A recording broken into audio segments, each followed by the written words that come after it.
Ben 1973 yılında İstanbul'da doğdum. Ailem müziğe çok yakın bir aile. Annem de babam da belediye konservatuvarında e, okumuşlar. Belediye konservatuvarında okumuşlar.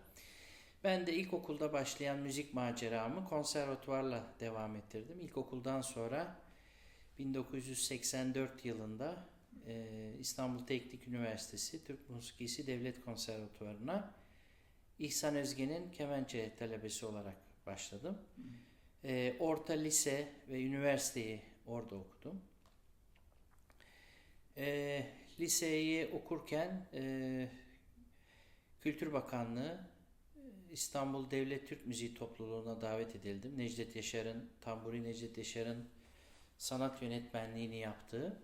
1992 yılında da TRT İstanbul Radyosu'na istisna akdiyle girdim. 1999 yılında kurumda kadrolu oldum. Kadrolu saz sanatçısı oldum. Okulda okurken aynı zamanda üniversite dönemlerinde başta Necdet Yaşar, İhsan Özgen, Erol Deran, Bekir Sıtkı Sezgin, Alaaddin Yavaşça hocalardan, okulumuzdaki hocalardan hem faydalandım hem birlikte konserler ve turnelere çıktım. Mutlu Torun tabii ki, Ruhi Ayangil. Kutsi Erguner'le tanıştım. 1994 yılında beni projelerine davet etti. Ve 22 sene onunla birlikte tüm projelerinde CD çalışmaları, konserler birlikte oldum. Onun dışında kendi projelerimi yapmaya başladım. 1997 yılında ilk albümümüz çıktı. Murat Aydemir'le Ahenk albümü yaptık. Ondan sonra benim ilk projem Yunanlı kemençe sanatçısı Sokrates Sinopoulos'la beraber İstanbul'dan Mektup'tu. Bunun amacı da İstanbul'un halk müziği üzerine bir araştırma yapmaktı. Çünkü kemençenin İstanbul halk müziği sazı olduğunu öğrendim ilk defada. Tamburi Cemil Bey'e kadar olan süreçte.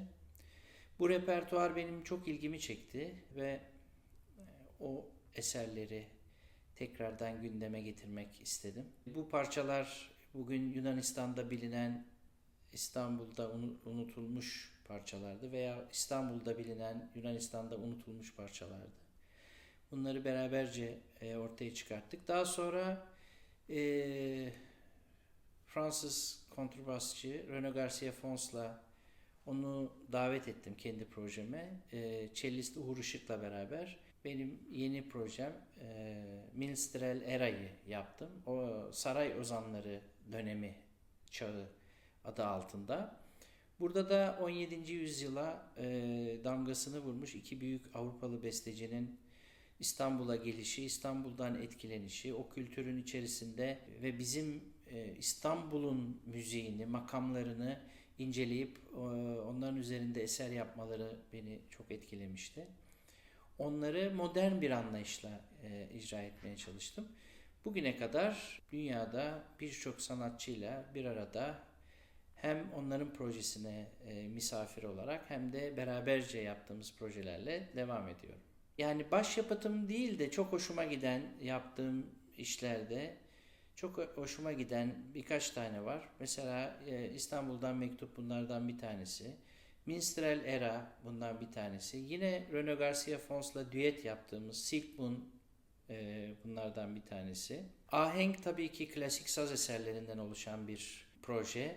O proje de benim için önemli. Çünkü düşünmediğimiz kadar fazla beğenildi, tutuldu. Hala dinleniyor. Bu benim tabii başka türlü hoşuma gidiyor. Sebebi de bu kültür, o kültüre olan saygılı insanların ne kadar çok olması beni o kadar mutlu eder. İkinci albüm de var. İkinci albüm Belçika'da Seyir Müzik'ten çıktı. Birinci albüm Amerika'da çıktı. Golden Horn firmasından çıktı. Daha sonra Kalan Müziğe geldi. Yani Türkiye'de de Kalan Müzik dağıttı. İkinci albümü biz uzun süre bekledik aslında. İkinci albümde de Seyir Müzik bize kapısını açtı. Belçika'da dağıtıldı. O yani Belçika'dan Avrupa'ya dağıtıldı.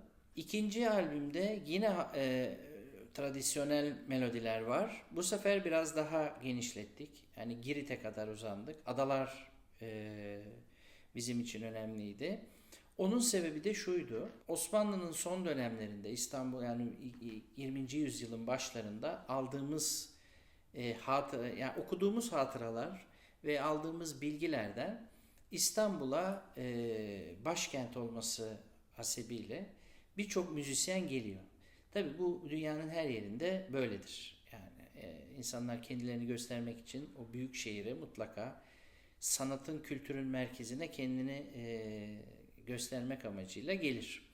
İstanbul'da da böyle bir şey varmış. Özellikle Langa, Kumkapı, yani o bölgenin Rum meyhanelerinde Girit'ten, Sakız'dan, Midilli'den müzisyenlerin, lavtacıların, kemençecilerin geldiğini, Rum vatandaşlarımızın geldiğini, oralarda konserler yaptığını öğrendim.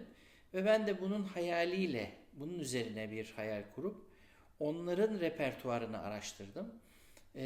Dolayısıyla tabii her gelen yeni bir şey de getirmiş oluyor. Bunlardan mesela en önemlisi Girit'ten bir Rizitiko çaldık. Bir form, o da Rizitiko. İşte bugün aslında İstanbul müziği repertuarında da olan, yani daha doğrusu klasik repertuarında içine girmiş Sakız Kasap havası var. Bu Sakız Adası'ndan. Midilli'den bir Aptaliko var. Aptaliko 9 zamanlı bir tür dans müziği. Her zaman zeybek ritmi olan 9 dörtlük. Burada sonda kullanılan, yani o zeybek usulündeki sonda kullanılan 3 vuruş burada başta. 1, 2, 3 tıp tap tap diye başlayan, buna Aptaliko diyorlar Yunanistan'da. Midilli'ye has bir dans ritmi. Oradan bir şey çaldık ve bu tabi bizde de kullanılan, bugün İzmir Kordon Zeybeği adı altında olan bir eser. Ama Aptaliko diye geçiyor bugünkü Yunanistan'da. Midilli'de daha doğrusu. Kendi bestelerimiz bizim Sokrates'le yaptığımız düet albümünde, Sound Places albümünde var. O da aslına bakarsanız isminden de anlaşıldığı gibi bu seslerin mekanları, bölgelerini düşünerek yaptık. İşte Erdek var, Ayvalık var, İstanbul var tabii ki. Bir böyle bölgelerin seslerini iki kemençe olarak, başka bir enstrüman kullanmadan yapmaya çalıştık. Ben çok uzun zamandır İstanbul kemençesi ismini kullanıyorum bu enstrüman için. Hatta İstanbul müziği olduğunu da söylüyorum. Tabii ki bu şöyle bir şey değil. Yani bu anlaşılan şuradan İstanbul müziği, Trabzon müziği, Kayseri müziği gibi değil. Bu manada değil. İstanbul sadece bir şehir değil. Bütün dünyanın kabul ettiği bir merkez. Önce Bizans'ın, daha sonra da Osmanlı'nın, yani Doğu Roma'dan Osmanlı İmparatorluğu'na geçen ve her dönemin cazibe merkezi, kültür olarak, sadece ticaret değil, kültür olarak çok büyük bir merkez olmasından dolayı bu şehirde gelişmiş bir kültür var ve bunun bir müziği var. Bu müzik de bizim bugün klasik müzik dediğimiz bir müzik. Dolayısıyla bunun sağlaması, aslına bakarsanız ta Bizans müziğinden, 9. yüzyıldan, 10. yüzyıldan 17. yüzyıla. 17. yüzyılda şunu söyleyebiliriz ki iki Avrupalı müzisyenin İstanbul'a gelmesi ve İstanbul'da duyduğu melodiler üzerine onlara benzer ve makam öğrenip o makamlara benzer eserleri ortaya koymaları, kendi anlayışlarıyla. 17. yüzyılın sonundan itibaren 20. yüzyılın başına kadar bestecilerin, klasik müzik bestecilerinin büyük bir kültür içerisinde bu müziği geliştirdiklerini, dönemleri açıp kapattıklarını görüyoruz. Bunların dışında üç büyük dinin merkezi aynı zamanda İstanbul ve herkes kendi mabedinde, kendi inanç mabedinde o kültürün içerisinde ayinini yapıyor. Bu da çok önemli bir şey. Yani bugün İbraniler maftirim okurken İsrail'de veya başka bir sinagogda, Avrupa sinagoglarında okudukları gibi değil. Burada bir makam anlayışı var. Bir hançere dediğimiz işte bir okuyuş stili var. Bunları tatbik etmişler. Ermeni cemaati aynı şekilde. Rum cemaati zaten Bizans'tan gelen bir kültürü devam ettirdikleri için.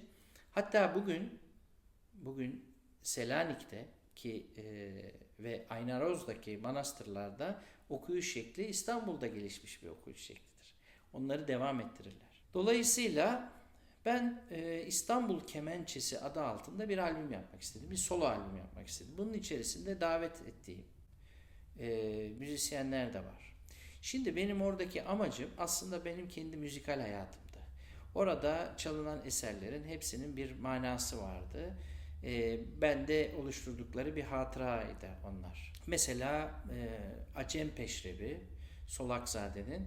O Acem Peşrevi bir nevi 17. yüzyılın nadide eserlerinden bir tanesi. Hem melodik olarak hem ritmik olarak. Bunları Yarkın kardeşlerle sanki bir şey parçası gibi bir militer bir parça, bir militer bir anlayışla sanki bir Yeniçeri eseri gibi icra etmek istedim. Bu aslında klasik müziğimize bir göndermeydi. İlk dönemlerde daha mehter müziğiyle başlayan serüvenin bir göstergesiydi.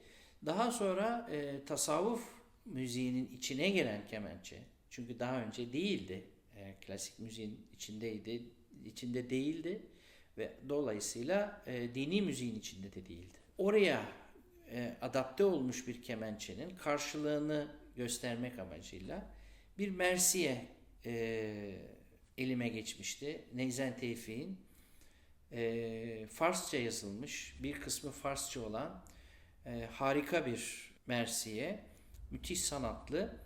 Ben bunu bestelemek istedim. Sabah ve Acımaşiran makamlarında ayrı ayrı yapmıştım. Ama Sabah Peşrevini de başına koyup Sabah Peşrevini klasiğin dışında tekkelerde nasıl icra edildiğini bilerek öyle icrasını ortaya koymak istedim. Çünkü orada aslında bir zikir aracıdır o peşrev veya oradaki ilahiler. Orada aslında tabii ki çok sanatlı, melodik, harika eserler vardır. Ama orada önemli olan sözlerdir. İnsanlar, dervişler o zikir sırasında o sözlerden etkilenip daha çok içine girmeye çalışırlar. Bugünkü deyimle daha konsantre olmak isterler.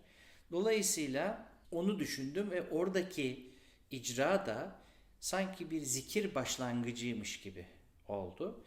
Daha sonra sevgili Bora Uymaz lütfetti, o eseri okudu ve içinde de karşılıklı kaside yaptık. Yani benim oradaki imitasyonum, ben de bir erkek sesi gibi sanki karşılıklı bu atışmayı yapıyormuşuz gibi düşündüm. Sonra diğer eserlerde benim için önemliydi. Mesela çok zor, öğrencilik hayatımda çok zor geçtiğim bir eser vardı. Tamburi Osman Bey'in Nişabürek Saz Semaisi. Benim çok zorlandığım bir eserdi. Onu tekrardan hocama atıfta bulunarak çalmak istedim. Aynen onun istediği şekliyle çalmak istedim. Sonra ben bu sazı tabii başta Kutsi Erguner'in müzikal yolculuğu içerisinde sadece klasik yapmıyorduk. Çünkü çok crossover projeler de yapıyorduk. Ama sadece tabii crossover demek doğru olmayacaktır. Çünkü hepsinin altyapısında mutlaka bir İstanbul ve Osmanlı kültürü veya bir Türk kültürü yatar. Bir oradan çıkar bu mesele. Onların içerisinde farklı enstrümanlarla yan yana geldiğimi ve onlardan da kendi kendime bir projeler çıkarttığımı düşündüm. Dolayısıyla Fransız cellist Vincent Segal ile birlikte böyle bir şey çıkarttık. Yani bir kompozisyon çıkarttık. Bu da modern tarafıydı aslında. Onun ismine de İstanbul Hatırası diye koydum. O da yeni bir çalışma, yeni bir anlayış. Bugün aslında yaptığımız bir şey. O İstanbul Kemençesi de böyle gelişti. Kapak tasarımını Bursa'da çok kıymetli bir hattat abimiz yaptı. Gerçekten çok müthiş, o çok beğenildi. Şimdi ülkemizde 3 tip kemençe var. 3 isimli kemençe var. Biri Karadeniz kemençesi, bildiğimiz ince, uzun, ayakta çalınan, tel boyları eşit ve aslında bugün yanlış anlaşılan, bugün hep ritim sanki çalıyormuş gibi düşünülse de melodi de çalabilen ama kısıtlı melodileri çalabilen bir enstrüman. Çünkü sazın şekli hani itibariyle çok fazla melodi yapabilecek bir durumu yok. Ha, çalanlar bugün var. Onu söyleyelim. Şimdi bu çok çeşitli şeyler var. Bu şey üzerine, Karadeniz kemençesi üzerine bir Rum Pontus hediyesi olduğunu söyleyenler de var. Doğru da olabilir. Ben genelde bu tip şeylerle hiç ilgilenmiyorum. Benim için önemli olan bugün Giresun'da, Trabzon'da muhteşem sanatçılar çıkıp bu sazı harika yerlere getirdiler. Benim için önemli olan tarafı o. Bir de Batı Karadeniz'de, Kastamonu'da tırnak kemane dedikleri bir kemençe var. Bu tırnak kemane benim çaldığım İstanbul kemençesine çok benziyor. Yarım armudi şekilde, yine ortasında iki tane gözü olan, iki deliği olan ve yine o da aynı mantıkta, yani bugün Karadeniz'de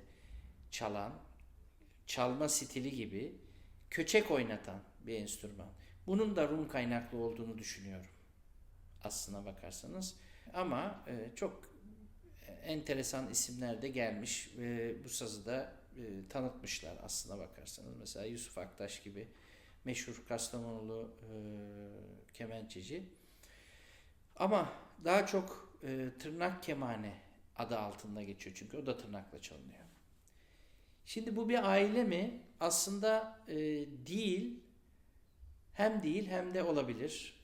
Gerçekten onu çok araştırmadım. Ama benim çaldığım İstanbul kemençesine baktığımızda 9. yüzyıla kadar Bizans yaylı çalgıları içinde görüyoruz. İspanya'dan ticaret yollarıyla Avrupa'ya gelen, bir kısmı fidel olarak İrlanda tarafına çıkan, işte Kalabria bölgesinde Kalabria lirası olarak çalınan.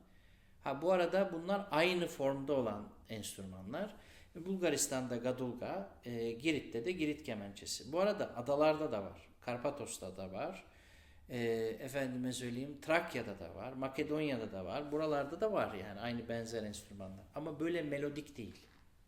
Sadece ritim enstrümanı olarak. O da dans esnasında. 9. yüzyılda bir İranlı coğrafyacı ve matematikçi var, İbni Huzderbih. Bu bir kitap yazıyor. Bu kitap aslında Metropolitan Museum'da var. Oradan edinilen bilgi bu zaten.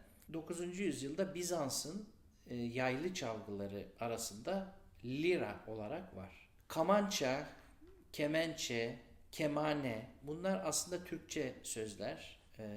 Yay anlamına geliyor. Kemançe, küçük keman manasında. Bizim Orta Asya'dan getirdiğimiz iddia edilen enstrümanlar bu formlardan hiç uzaktan yakından alakası yok. Buna benzer formlar olabiliyor ama böyle değil. Onlar da bugün Azerbaycan'da, İran'da, Irak'ta, efendime söyleyeyim, Anadolu'da tabii ki çeşitli materyallerle yapıldıklarını görüyoruz. Mesela kabaktan kemane yapılıyor. Kabak kemane denilen. Ne bileyim, ahşap biraz daha büyük gövdeli kamança deniyor Azerbaycan'da. İşte bizim rebap var. Hindistan cevizinden yapılıyor. Klasik müziğimizde bir dönem kullanıldı. Halen de kullanılıyor. Fakat çalımı ve akort sistemi çok zor. Yani uzun bir müzik eserinin içerisinde zapt etmesi zor bir enstrüman. Efendime söyleyeyim, İran'da biraz daha rebaba benzeyen bir kamança var. İran kamançası. Yani böyle çeşitli birbirlerine benzeyen, doğuda birbirlerine benzeyen batıda enstrümanlar var. Dolayısıyla benim enstrümanım neden İstanbul kemençesi? Çünkü Yunanistan'da politiki lira ismini veriyorlar bu enstrümana. Ben de açıkçası çok sıkıldım. Çünkü Türkiye insanı maalesef bu sazdan haberdar değil. Herkes Karadenizli misin diye sorunca Ben de bunun bir ismi olmalı diye düşündüm. Klasik kemençe yetmiyor. Bunu karşılamıyor. Yunanistan'da öğrendim bu terimi.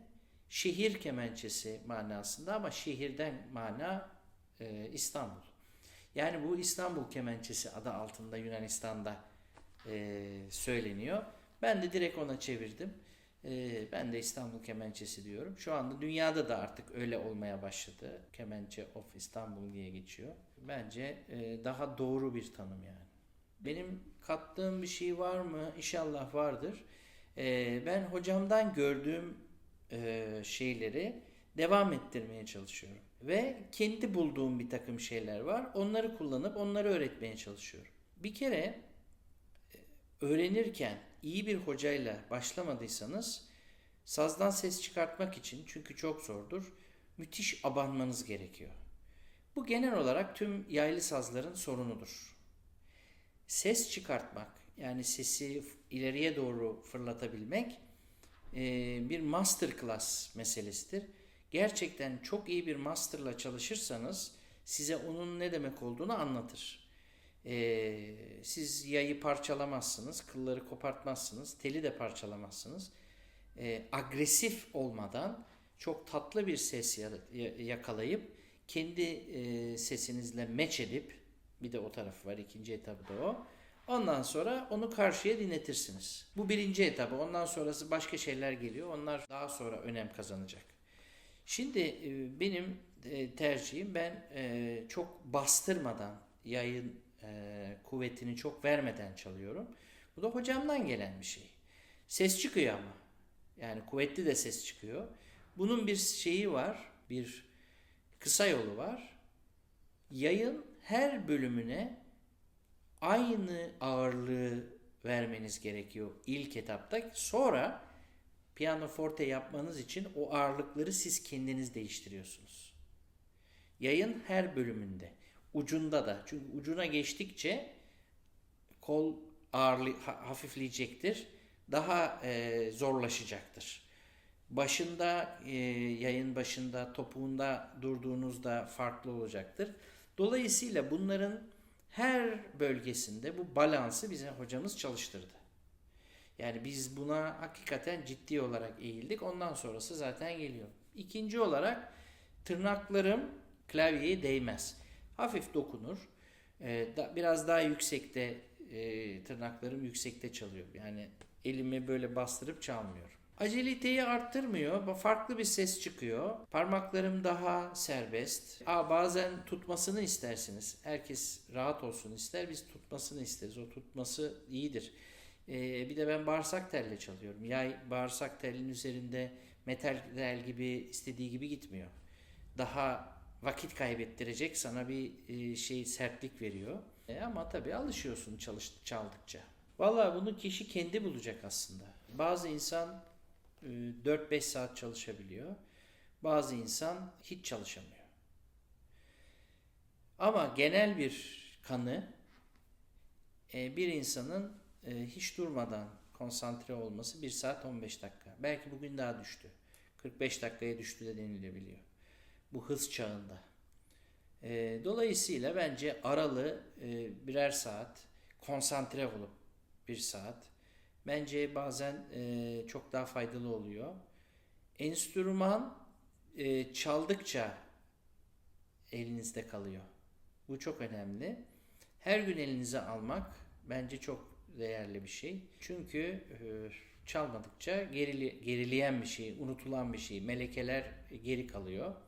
Dolayısıyla bunu tekrar aynı eski haline getirmek için ekstra bir şey sarf ediyorsunuz. Eğitim meselesinde, konservatuvarlar meselesinde de öğretmen çok önemlidir. Öğrenci hocaya gider. Konservatuvara gitmez. Şimdi konservatuvarların bu kadar isimli olanlarını düşünürsek, ne bileyim işte École Normale Paris'teki, efendime söyleyeyim Royal Academy Londra veya Amerika'da Curtis gibi, Manhattan School of Music gibi veya Berkeley gibi, New England gibi okullara gitmelerinin sebepleri, orada daha fazla iyi hoca var tabii ki. Onlar hani bir şekilde topluyorlar o hocaları. Ama mesela spesifik insanlar çeşitli ülkelerde olabiliyor. Hiç akılda gelmeyecek ülkelerde olabiliyor. Mesela Estonya'da olabiliyor. Kontemporan müzik veyahut özel master class'lar için Estonya'ya gidebiliyorsunuz. Veya Almanya'nın e, ne bileyim küçük bir şehrinde çok meşhur bir barok müzik ustası olabiliyor. Ona gidebiliyorsunuz. Dolayısıyla şu anda zaten çok global bir durum oldu. Artık Avrupa'da veya Amerika'da her yere yetişebilip her türlü bilgiyi, her türlü master'a ulaşma imkanınız var. Dolayısıyla bugün öyle bir lüks olduğunu düşünmüyorum. Yani öğrencilerin sıkıntılarının bırakma veyahut eğer çok ciddi bir pedagojik problem yoksa biraz şey olduğunu düşünüyorum. Yani böyle daha lakayt hani. Çünkü bu sormaya hakkı var mı insanların? Master olsalar da yok. Yani hocam bana hiçbir şey öğretmedi, ben hiçbir şey öğrenemiyorum demesi bence çok doğru değil.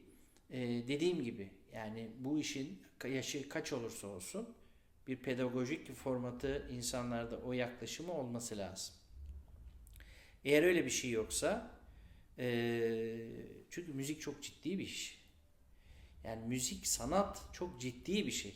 Her şey öyle. Yani sanatın her kolu öyle. Sonuçta siz eğer bu kapasite sizde görülüp de okula kabul edildiyseniz, eğer hoca da sizi artı olarak kabul ettiyse sınıfına, ki Avrupa'da biraz öyle, o masterlar hemen sizi kabul etmiyor. Sonuçta onlar da bir imtihan yapıyorlar. Veya ilk onlar yapıyor. Diyor ki ben bunu alırım. Benim okulda kabul ediyor. Bunların yanında birçok okul böyle bu tarz okullar çok ciddi paralar alan okullar. Siz artık ben burada bir şey öğrenemiyorum diyebilme şeyiniz biraz bana biraz hafiften şımarıklık gibi geliyor. Çünkü bugün gençlerin çoğu yeni jenerasyon diyelim veyahut çoğu şunu düşünüyorlar. Ben ne kadar zaman içerisinde piyasaya atılabilirim? Bu son derece yanlış bir soru tabii. Yani bu bir iş tabii ki. Bu bir para kazandıran, aile geçindiren, ev geçindiren bir iş kolu tabii bir taraftan. Ama ilk düşünülecek şey ne kadar etkili bir sanata kendimi sokabilirim olmalı. O yüzden bu bir felsefe, bu bir düşünce tarzı, düşünce yapısı. Dolayısıyla biraz siz hocadan bir şey öğrenmek isteyeceksiniz. Ez cümle bu. Hoca size bir şey öğretmeyecek. Siz hocadan bir şey öğrenmeye çalışacaksınız. İyi müzisyen az çünkü artık iyi müzisyenlik sadece sazını veya sesini iyi kullanmak değil. Başka altyapıların artık bugün son derece önemli olarak gündeme geldiği bir günlerdeyiz. Yani bu bir felsefesi olması lazım. Bu bir kendi kültürünü, geldiğin kültürü son derece iyi biliyor olman gerekiyor. Yabancı kültürlere de açık ve net olman gerekiyor. Onlardan da besleniyor olman gerekiyor. Artık eskisi gibi kendi çevresinde etnik bir durum olmadığını düşünüyorum. Ha var mı? Var. Hala etnik kalabilirsin. O senin tercihin. Ama dünya içerisinde kendini gösterebiliyor olmak ve hiçbir janra adapte olmadan müzisyen olarak tanınmak ve bilinmek için gerçekten ciddi bir kültür altyapısının da olması gerekiyor. Stil bulması, kendini çalması demek. İnsan kendini çalabilmesi için kendini biliyor olması lazım. Kendini geliştiriyor olması gerek. Bunlar oldukça kendini geliştirip kendi yolunu, kendi stilini bulabilirsin. Bu başlangıçta tavsiye edilen bir şeydir. Yani büyük ustaları takliden devam edebilirsin. Sonra kendi yolunu bulabilirsin. Bazen insanlar o arayı kaçırıyorlar. Bu da çok önemli. Türkiye'de çok ciddi bir şey var. Bir baskı var. Bu baskı sen kendi yolunu bulmana zarar veriyor. Yani bir bağlama öğrenen bir öğrenci mutlaka ve mutlaka Arif Sağ gibi çalmak zorunda. Eğer Arif Sağ gibi çalmayı başka birisini taklit ederse veya Mehmet Erenler gibi veyahut işte büyük bağlama sanatçıları gibi birisini hedef alması lazım. Kendini bulamıyor. O bir baskı, bak işte öyle çalmadın, onun gibi çalmadın. Yani bugün kemençe için Tamburi Cemil Bey gibi veya İhsan Özgen gibi çalmazsan seni kritik ediyorlar. Onlardan beslendiğin sürece kendi yolunu çizebilirsin. Kendi yolunu çizmeye çalışıyorken sana gelen bu baskı seni geri çekebilir. Müzik ilerlemez aynı zamanda. Yani o müzik hep aynı yerinde. Şimdi düşünsene 20 tane kemençe çalan herkes Cemil Bey gibi çalıyor. Hiçbir manası yok. Kaldı ki bugün Cemil Bey gibi çalmanın da bir manası yok. O bir dönem müziğiydi. Ona verilmiş büyük bir cevheri, yani Tamburi Cemil Bey'e verilmiş büyük bir cevheri Tamburi Cemil Bey kullanmış. Ve bize hiçbir şey düşünmeden icra etmiş. Bu da çok önemli. Yani ben şöyle yapayım, bir çağ açayım, bir çağ kapatayım diye düşüncesi olmadan. Zaten tatlı olan da bu. Bu kadar etkili olmasının sebebi de o. Yani hiçbir şey düşünmeden. Bugün Tamburi Cemil Bey'in aynısını çalmak demek, taklidine yeltenen divane demek yani. Çünkü imkansız taklit edebilmen tamamıyla. Bugün bile yaşayan mesela sen bağlama çalıyorsun diye söylüyorum. Bugün Arif Sağ'ı taklit etmek imkansız. Olmaz yani. Çünkü Arif Sağ bir kişilik. Erdal Erzincan bir kişilik. Mesela çok iyi örnektir. Erdal abiyle Arif Hoca. Mesela onun talebesi. Arif Hoca gibi niye çalmıyor Erdal Erzincan? Kendini çalıyor. Bence önemli olan bu. Veya Nida Tüfekçi talebelerini düşünelim. İşte Cengiz Özkan.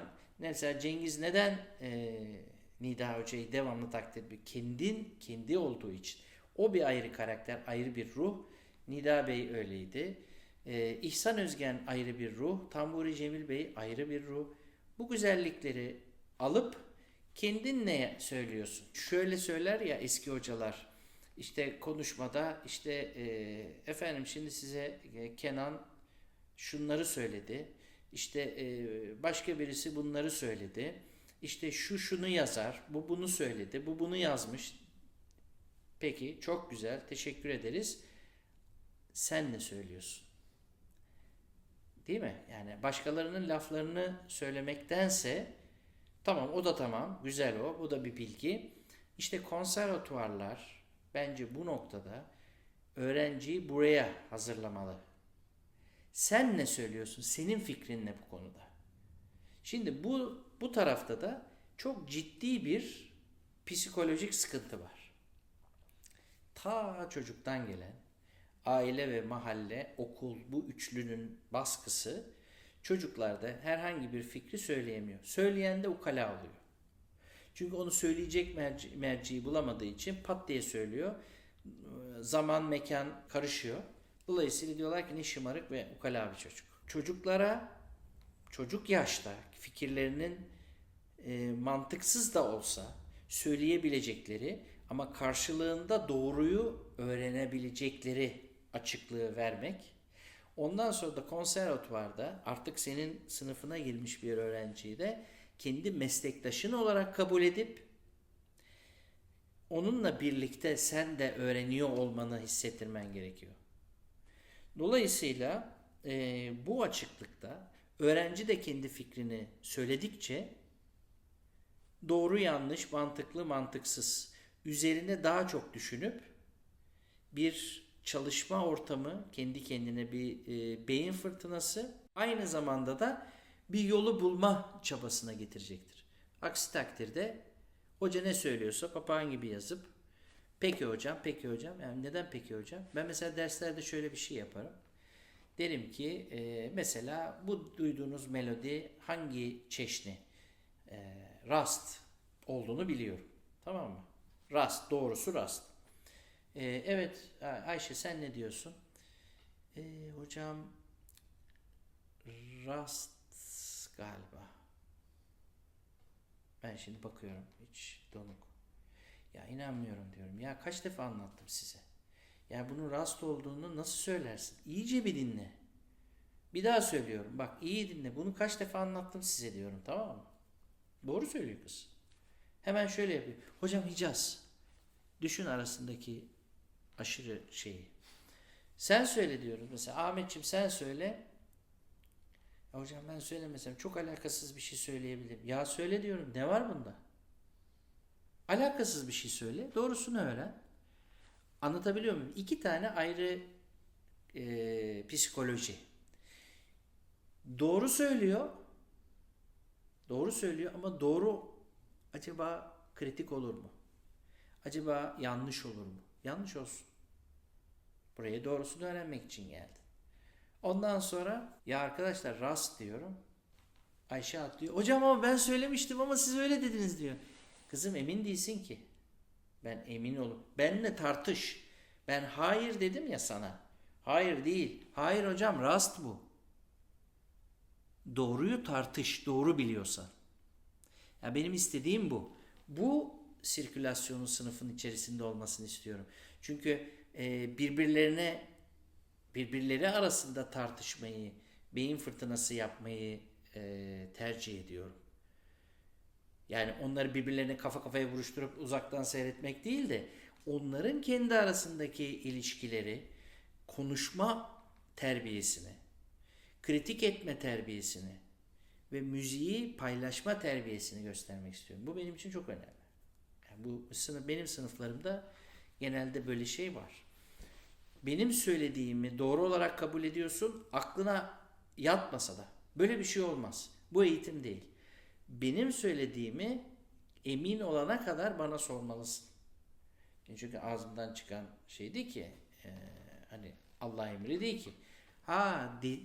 Bak mesela bu konuda müthiş bir şey var, hatıra var Ali Nesin'den.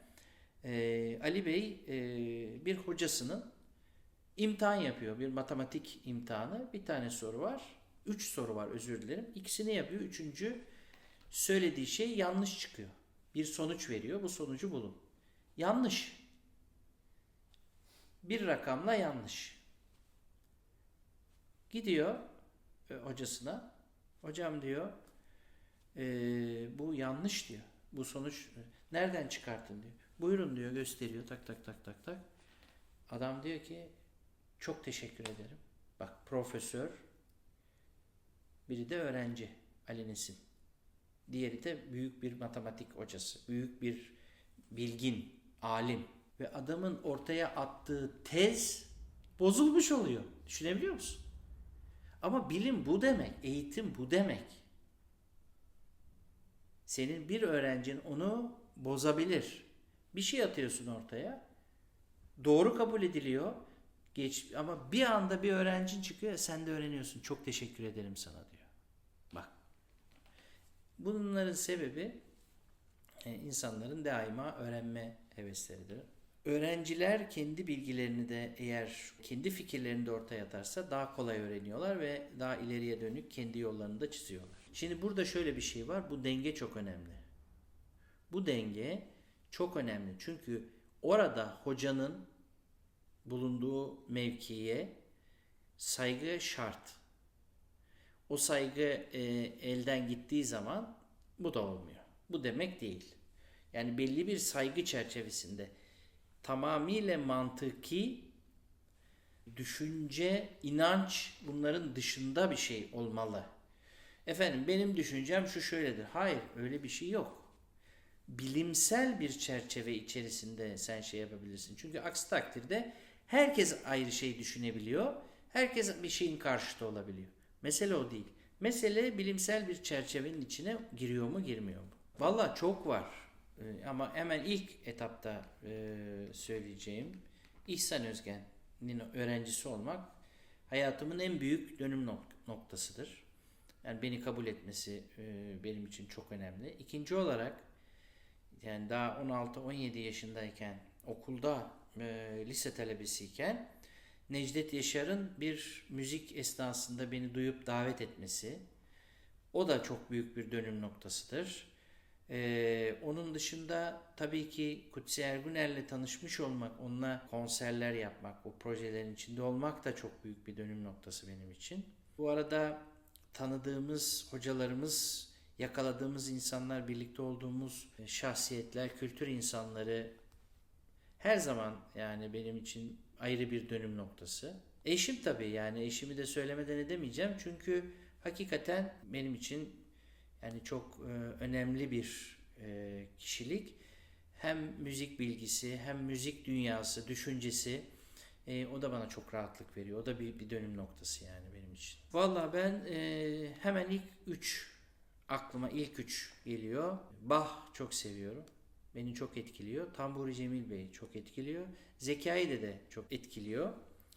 Tabii ondan sonra yani bu ilk üç hemen ilk aklıma gelen yani en çok sevdiğim bestecilerden. Tabii ki Tchaikovsky, Rachmaninov, Ali Ufki, tabii ki Miles Davis. Son dönemde Arvo Pärt tabii ki çok seviyorum ama benim Yunan müziği sevgim çok büyük. Yunan müziği içerisindeki işte Rebetiko, Laiko bu dönemlerin bestecilerini çok severim. Hacıdakis başta olarak.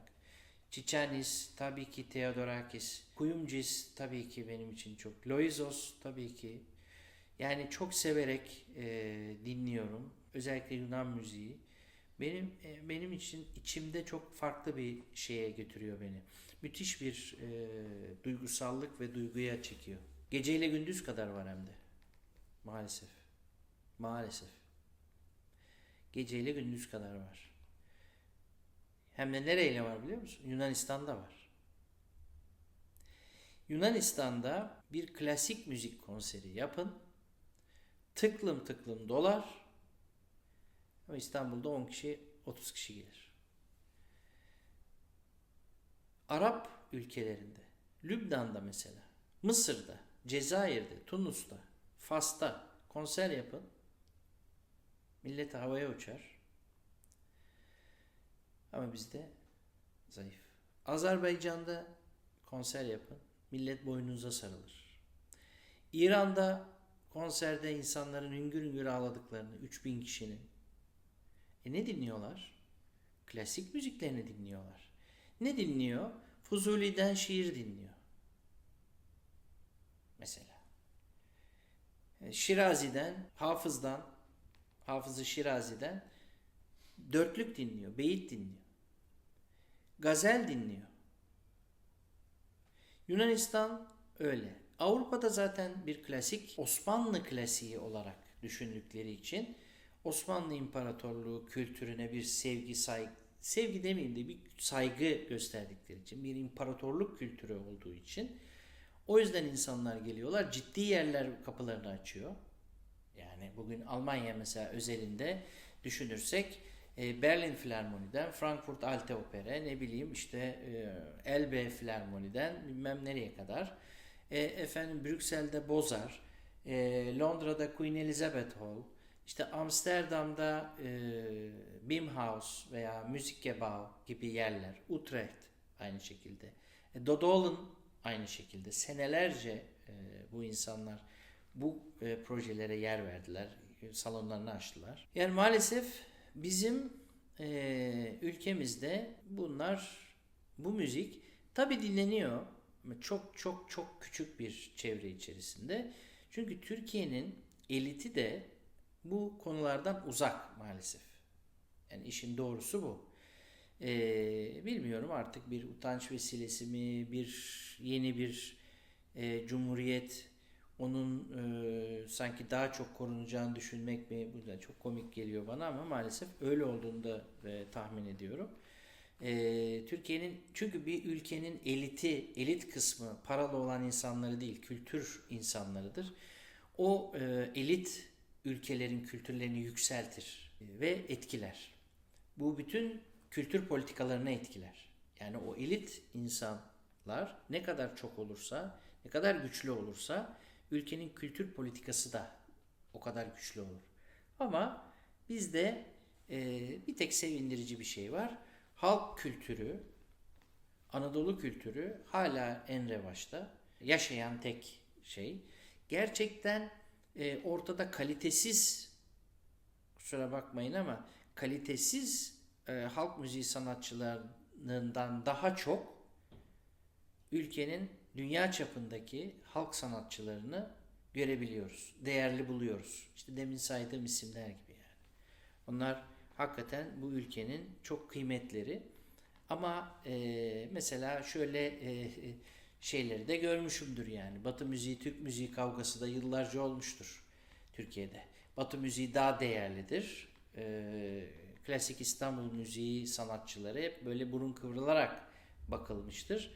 Ama bunun karşılığı da biz Avrupa'nın hemen her festivaline Carnegie Hall'dan bilmem İsveç'e, efendim dediğim gibi Queen Elizabeth Hall'dan Bozar'a kadar, Brüksel Bozar'a kadar konserlere bizzat davetli olarak, bunu da altını çiziyorum, bizzat davetli olarak davet edilip her sene birkaç tane konser yapıp bu salonlarda her sene konser yapıp bir de bu var. Ama bu kavgayı veyahut bu burun kıvırmayı gösteren insanların da Türkiye'de hiçbir şey yapamadığını da gördük. Ülkemizde olması gereken tek şey, ki öyle müzisyenler var.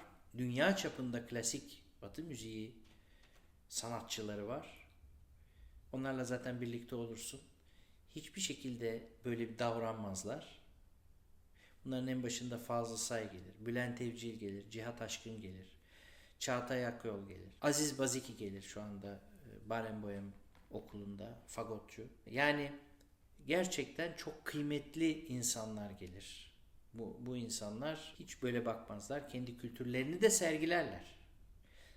Yani bu da zaten doğru olan bir şey. Gerçi ne kadar kötü bir şey bunları konuşuyor olmak aslına bakarsan. Salonların doğru yönetildiğini düşünmüyorum açıkçası. Salonlar önce kültür hizmeti olarak başlıyorlar, sonra para kazanma merkezi olarak dönüyor. Şimdi ciddi yerler halkın ne istediği değil, demin bahsettiğim o kültür politikasının ne istediğini yaparlar. Yani sokakta birçok yer halkın ne istiyor, halk ne istiyorsa onu yapar zaten. Ve bu da zaten onları geçindiren şeydir. Buna en ufak bir şey söylemem. Yani bununla ne dalga geçerim, ne alay ederim, ne küçümserim. Ama büyük kurumlar, devletin kültür kurumları, onların sorumlulukları var. Bir kültür politikası olur, o kültür politikası üzerinde gelişir, değişir bu iş. Eğer o olmazsa böyle sıkıntılar olabiliyor. İnsanlar da sonuçta öyle olabileceğini tahmin ettikleri, ki ben çok da kolay olduğunu düşünmüyorum ama bizim de o niyetle hem de aslında çocuğumuzu okutmak için bir taraftan da böyle bir niyetimiz var. O zaman böyle onlar da göçmeyi tercih ediyorlar. Valla benim 6-7 tane var. O da Erkan Oğur'un bana baskısıyla oldu. İlk de olmuş. Yani ben kendimi besteci olarak düşünmüyorum ama bir şeyler içimden geliyor. Karalamak yok daha fazla olmuştur. Bak şimdi böyle dedim ama enteresan tabii şeyler de söyleyeceğim şimdi. Yani besteci olarak kendimi kabul etmiyorum ama 3 tane belgesel müziği yaptım. Bir de öyle bir şey var. Erkan abi bana çok baskı yaptı. Ya niye yazmıyorsun? Niye yazmıyorsun? İşte sen improvizelerin hepsi bir beste. Bunları sadece ritme oturtturacaksın gibi filan böyle deyince. Bu Silk Moon albümünde Renault ile ikimizin bestelerinden oluşan bir albüm o. Onu öyle tasarladık bir sene öncesinden ve bir şeyler melodiler yazmaya başladım. Ondan sonra bir arkadaşımızın o ara Almanya'da ev 20-25 senedir oturdukları, çocuğunu büyüttüğü evden taşınmak zorunda olduklarını öğrendim. Ve onlar böyle aileden o kadar üzgünler ki hani başka bir yere gitmek zorundalar filan. Onun üzerine onlara bir şey yazdım. Bu sefer bir teklif geldi. Ara Güler'in hayatını belgesel olarak yapacaklar. Bunu yapan yapımcı bana bu belgeselin müziğini yapmamı teklif etti. Ben de kabul ettim. Yani hiç böyle bir şey yapmamıştım daha önce. Bu demek 25 dakikalık bir müzik, 25-30 dakikalık bir müzik yazman gerekiyor. Büyük bir şey tabii, yani bayağı oturup çalışman gereken bir şey. Dolayısıyla benim böyle bir 3 ayımı onun üzerine, yani besteciliğin de öyle ilham geldi, abi bir melodi geldi inanamazsın falan değil. Bayağı oturuyorsun, çalışıyorsun, üzerinde düşünüyorsun, ediyorsun, yani bayağı zaten biliyordum da şimdi dinleyenler için söyleyeyim. Öyle kolay bir şey olmadığını bir kez daha öğrendim. Çünkü bestecilik ciddi bir şey. Ciddi olarak öğrenmen gerekiyor. Belli kalıpları, şeyleri var. Ben de beste yapıyorum. Yapıyorsun tabii. Hepimiz yaparız. Herkes de yapmalı. Ayrı mesele. Ama ciddi bir format içerisine girdiğinde onun kuralları ve disiplinini kurmak gerekiyor. Kişilere beste yapmış oldum. Yani orada arkadaşıma, burada kızıma, ondan sonra eşime bir müzik yazdım. Dilek isminde. Efendim Ara Güler için. Sonra ülkemizin dünya çapında bir sanatçısı var. Bir mücevher sanatçısı. Sevan Bıçakçı. İstanbullu. Ne mutlu ki bizim aynı bu toprakların insanıyız. Onun hayatını belgesel yaptılar. The Craftman. Ve ben onun da müziklerini yaptım. Ondan sonra aynı yapımcıydı. O yine bana teklif ettiler. Ben uçtum. Yine onun için bir şeyler yazdım. Yani birileri için yazıyorum. Hani ben sipariş değil de yani ya bir şey yaptım al senin olsun sana yaptım gibilerinden. Bu benim hoşuma gidiyor. Çok iddialı bir şeyim yok o yüzden. Bir tane bu Ara Güler'e yaptığım bir parça vardı. O parçayı Dilek Söz yazdı. Onu bir beste haline getirdiler ve albümüne koydu. Bir tane sözlü parçam oldu. Ondan sonra bir tane en son yaptığımız albüm sınıf arkadaşım Ümit Yılmaz, bağlama sanatçısı Ümit Yılmaz'la bir albüm yaptık. Oraya ben bir tane bir şey yazdım. O da Pir Sultan'ın sözleri. Aslında melodi yapmıştım. Pir Sultan'ın sözleri oturdu oraya. Ey benim divane gönlüm. Yani sözlü yapmadık, enstrümantal yaptık. Valla çok teşekkür ederim Kenan, böyle bir imkanı verdiğin için. Umarım herkesin hoşuna gider. Eğer sürçülisan ettiysem affola. Teşekkür ediyorum.